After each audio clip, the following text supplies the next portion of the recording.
शिव ओम Vibha creation में आपका बहुत बहुत स्वागत है। आज मैं आपको माता सती के पिता राजा दक्ष को शिवजी जी को क्यों नहीं पसंद करते थे, इसके विषय में आपको मैं एक कहानी सुनाने जा रही हूँ। शास्त्रों में भगवान शिव माता पार्वती से जुड़ी कई कहानियाँ प्रचलित हैं। इसमें राजा दक्ष प्रजापति, उनकी पुत्री सती भगवान शिव के विवाह से जुड़ी हुई हैं।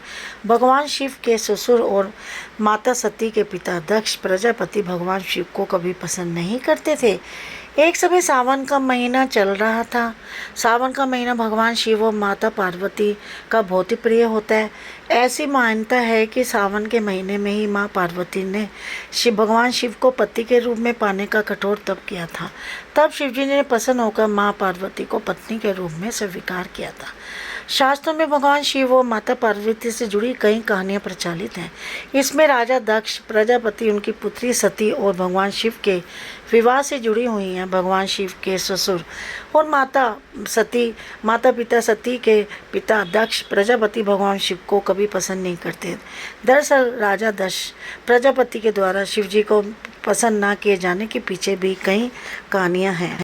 कौन थे राजा दक्ष प्रजापति? राजा दक्ष प्रजापति एक प्रतापी राजा थे।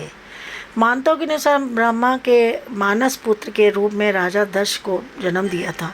दक्ष प्रजापति का विवाह औस्कानी में हुआ था। ये भगवान शिव के परम भक्त थे। राजा दक्ष की 16 पुत्रियां थीं, जिसमें सबसे छोटी पुत्री का नाम सती था। सती भगवान शिव को अपने पति के रूप में पाने के लिए कठोर तपस्या करती रहती थी। ये बात दक्ष को बिल्कुल भी पसंद नहीं थी। राजा दक्ष भोले भंडारी से क्यों चिढ़ते थे? राजा दक्ष अपने राज्य में भगवान शिव का नाम तो भी नहीं लेता, उससे वह क्रोधित हो उठते थे। पौराणिक कथाओं के अनुसार राजा दक्ष और भगवान शिव के बीच कटुता के 3 प्रकार के कारण बताए जाते हैं। एक कथा के अनुसार ब्रह्मा जी के 5 सिर थे। ब्रह्मा जी के 3 सिर हमेशा से वेद पाठ किया करते थे, लेकिन उनके 2 सिर वेद को भला बुरा खा करते थे। इस आदत से भगवान शिव को हमेशा गुस्सा आता रहता था। फिर एक दिन उससे नाराज होकर उन्होंने ब्रह्मा के 5वें सिर को काट दिया। दक्ष प्रजापति अपने पिता के सिर को काटने की वजह से शिवजी से क्रोधित रहते थे। राजा दक्ष सती को योग्य शिवजी जी को नहीं समझते थे। दूसरे मत के अनुसार पार्वती ने सती के रूप में राजा दक्ष के यहाँ जन्म लिया था। सती के रूप में माता पार्वती भगवान शिव से विवाह करना चाहती थी, लेकिन सती के पिता राजा दक्ष को लगता था कि भगवान शिव सती के योग्य नहीं है। इसी कारण से जब सती के विवाह में उन्होंने अपने राज्य में स्वयंवर का आयोजन किया था, तो उसमें शिवजी जी को आमंत्रित नहीं किया था। हालांकि सती ने मन ही मन में भगवान शिव को अपना पति मान लिया था और भगवान शिव को पसंद करने के लिए कठोर तप किया करती थी। सती ने भगवान शिव का नाम लेते हुए स्वयंवर में पृथ्वी पर वरमाला डाल दी।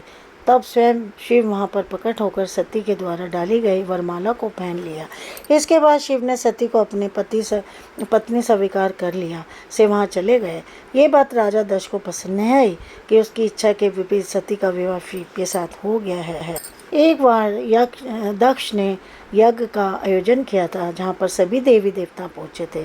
इस यज्ञ में सब राजा प्रजापति पहुँचे तो सभी देवी देवता अन्य राजाओं के खड़े होकर राजा दक्ष का स्वागत किया, लेकिन शिवजी ब्रह्मा जी के साथ बैठे रहे।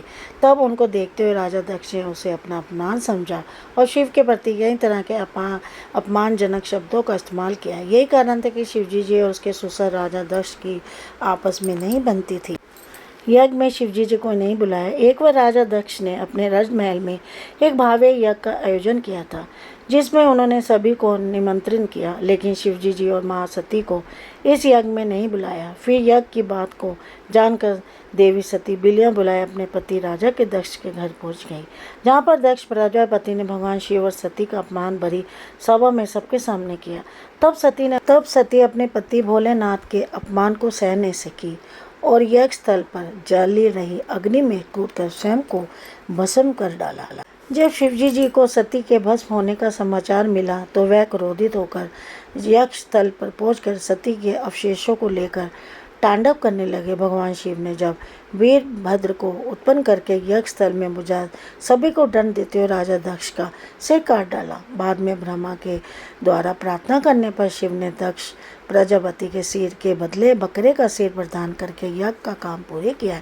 ऐसा माना जाता है कि वीरभद्र शिव जी के तीसरे नेत्र से प्रकट हुए थे।